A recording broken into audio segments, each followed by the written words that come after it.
หากพูดถึงลาตินอเมริกาหลายคนอาจจะนึกถึงประเทศเม็กซิโกหมู่เกาะในทะเลแคริบเบียนรวมไปถึงประเทศต่างๆในทวีปอเมริกาใต้เรียกได้ว่าเป็นทวีปที่มีความหลากหลายเป็นอย่างมากทั้งเชื้อชาติสภาพแวดล้อมภูมิอากาศและวัฒนธรรม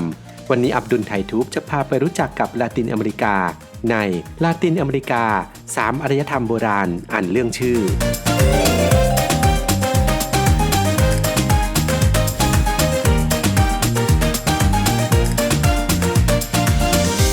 สนับสนุนโดยสถาบันมารุโชติโรงเรียนสอนการอาชีพเฉพาะทางอาชีพเรือสำราญและการโรงแรมเพียงคุณมุ่งมั่นเราพร้อมผลักดันสนใจติดต่อ0971597447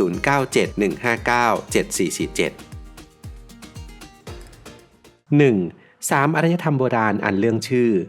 ก่อนที่จะเป็นลาตินอเมริกาในทุกวันนี้ดินแดนนี้เคยเป็นที่ตั้งของอารยธรรมโบราณ3 อารยธรรมมาก่อนคือแอสเท็กมายาและอินคาโดยอารยธรรมมายามีอายุที่เก่าแก่ที่สุดเนื่องจากได้ก่อตั้งขึ้นมาเมื่อประมาณ 1,800 ปีก่อนคริสตกาลซึ่งมีพื้นที่ครอบคลุมทางตอนใต้ของเม็กซิโกไปจนถึงประเทศกัวเตมาลาเบลิสและฮอนดูรัสโดยมีศูนย์กลางอยู่ที่เมืองติกาลซึ่งอยู่ในกัวเตมาลาในปัจจุบัน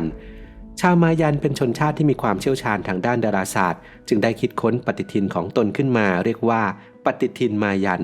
ส่วนอารยธรรมแอสเท็กก็ได้เริ่มต้นขึ้นในช่วงศตวรรษที่14ในบริเวณตอนกลางของประเทศเม็กซิโกในปัจจุบันศูนย์กลางของอารยธรรมแอสเท็กอยู่ที่เมืองเตนอสติสลันซึ่งปัจจุบันคือกรุงเม็กซิโกซิตี้โดยมีตำนานการสร้างเมืองที่เล่ากันว่าวิซิโลปอสตรีสุริยเทพและเทพแห่งสงครามในตำนานแอสเท็กได้บอกกับชาวแอสเท็กว่าหากพบนกอินทรีคาบงูกำลังเกาะอยู่บนต้นกระบองเพชรให้สร้างเมืองที่บริเวณนั้นต่อมาในช่วงศตวรรษที่15อารยธรรมอินคาก็ได้ถือกำเนิดขึ้นโดยมีอาณาเขตครอบคลุมพื้นที่ประเทศเปรูโบลิเวียโคลอมเบียชิลีเอกวาดอร์และอาร์เจนตินาชาวอินคาเรียกอาณาจักรของตนว่าทาวันทินซูยูซึ่งมีความหมายว่าดินแดน4 ทิศได้แก่เขตป่าฝนเขตชายฝั่งทะเล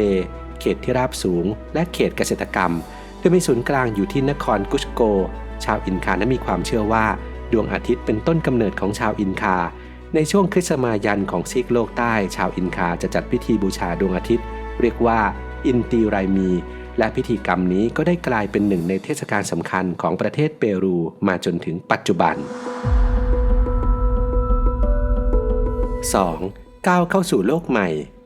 ในศตวรรษที่15ซึ่งเป็นยุคที่ชาวยุโรปเดินทางออกทะเลเพื่อสำรวจดินแดนใหม่ได้มีนักสำรวจมากมายเดินทางมายังลาตินอเมริกาและได้ตั้งอาณานิคมขึ้นที่นี่ซึ่งประเทศที่มีดินแดนอาณานิคมในลาตินอเมริกามากที่สุดก็คือสเปนโดยครอบครองพื้นที่ประเทศเม็กซิโก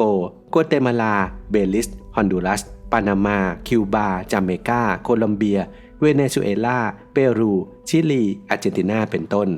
ส่วนประเทศยุโรปอื่นๆที่ตั้งอาณานิคมในลาตินอเมริกาได้แก่โปรตุเกสครอบครองบราซิลฝรั่งเศสครอบครองเฮติและเฟรนซ์เกียนา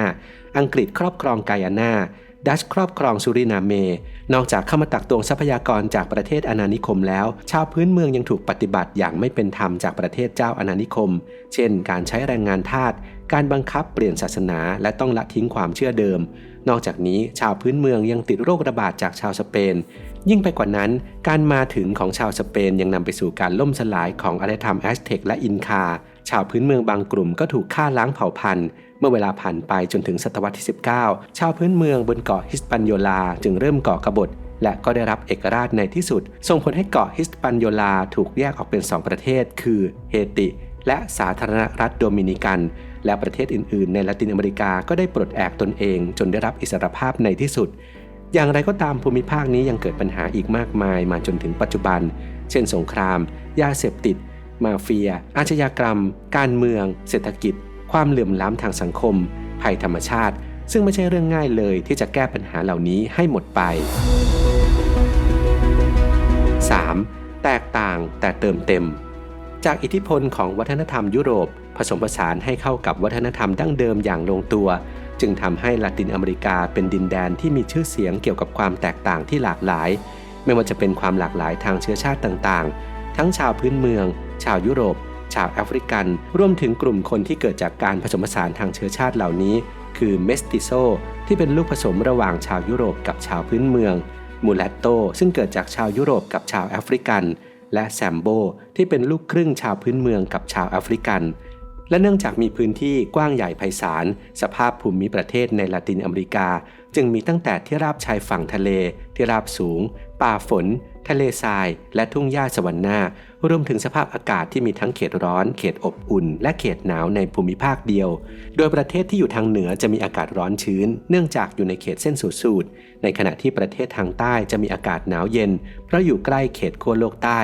ประเทศไหนที่มีขนาดใหญ่และพื้นที่กว้างขวางก็ยิ่งมีสภาพอากาศที่หลากหลายไปด้วยเช่นบราซิลอาร์เจนตินานอกจากนี้ในละตินอเมริกายังเป็นต้นกำเนิดของพืชผักผลไม้ต่างๆที่หลายคนรู้จักเช่นกระบองเพชรข้าวโพดมะละกอพริกอะโวคาโดสับปะรดมันฝรั่งมันเทศมะเขือเทศและโกโก้และยังมีสัตว์บางชนิดที่สามารถพบได้แค่ในละตินอเมริกาเท่านั้นได้แก่คาปิบาร่าจากัวสล็อตทูแคนลามะอัลปาก้าเป็นต้นความแตกต่างหลากหลายเหล่านี้จึงเป็นสิ่งที่เติมเต็มความสวยงามให้แก่ดินแดนละตินอเมริกาและเป็นเอกลักษณ์ประจำภูมิภาคนี้ 4. จากป่าสู่เมืองจากความหลากหลายทางสภาพแวดล้อมในละตินอเมริกาในดินแดนแห่งนี้จึงเต็มไปด้วยสถานที่ธรรมชาติที่มีทั้งความสวยงามและความลึกลับสำหรับผู้ที่ต้องการความตื่นเต้นจากการผจญภัยได้แก่ 1. หมู่เกาะต่างๆในทะเลแคริบเบียนที่งดงามด้วยหาดทรายสีขาวและน้ำทะเลสีฟ้าครามสดใส 2. ป่าแอมะซอนซึ่งเป็นป่าฝนเขตร้อนที่มีขนาดใหญ่ที่สุดในโลกครอบคลุมพื้นที่หลายประเทศในละตินอเมริกาที่นี่เป็นแหล่งผลิตออกซิเจนที่สำคัญของโลกและในป่าแห่งนี้ยังมีชนเผ่าอาศัยอยู่ด้วย 3. ที่ราบสูงปาตาโกเนียที่อยู่จุดใต้สุดของโลกจึงมีสมญานามว่าจุดสิ้นสุดของโลกอยู่ระหว่างประเทศชิลีและอาร์เจนตินาทั้งป่าไม้ถ่านน้ำแข็งทะเลสาบเป็นองค์ประกอบสำคัญที่ทำให้ปาตาโกเนียนั้นงดงามราวกับสวรรค์บนดิน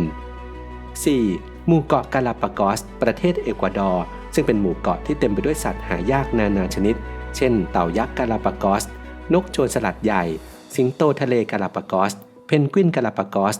นอกจากสถานที่ทางธรรมชาติเหล่านี้แล้วที่ลาตินอเมริกายังมีสิ่งก่อสร้างที่สร้างมาเมื่อหลายร้อยปีที่แล้วชื่อว่าชิเชนอิตซาซึ่งเป็นเมืองโบราณในสมัยอารยธรรมมายันที่นี่ยังเป็นที่ตั้งของพีระมิดขั้นบันไดทรงสี่เหลี่ยมซึ่งเป็นสถานที่สำคัญสำหรับบูชายัญให้แก่เทพเจ้า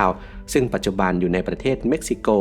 ส่วนที่ประเทศบราซิลก็มีรูปปั้นพระเยซูขนาดยักษ์ชื่อว่าคริสตูเรเดนโตซึ่งมีความหมายว่าพระคริสต์ผู้ไถ่รูปปั้นนี้ตั้งอยู่บนยอดเขากอโกวาดูเมืองริโอเดจาเนโรและได้กลายเป็นสัญลักษณ์ของเมืองและยังมีมาชูปิกชูในประเทศเปรูที่นี่เป็นเมืองโบราณที่ตั้งอยู่บนภูเขาสูงและเป็นหลักฐานสำคัญที่บ่งบอกถึงการมีอยู่ของอารยธรรมอินคาและทั้ง3แห่งนี้ก็ได้รับเลือกให้เป็นสิ่งมหัศจรรย์ของโลกในยุคใหม่อีกด้วยครับ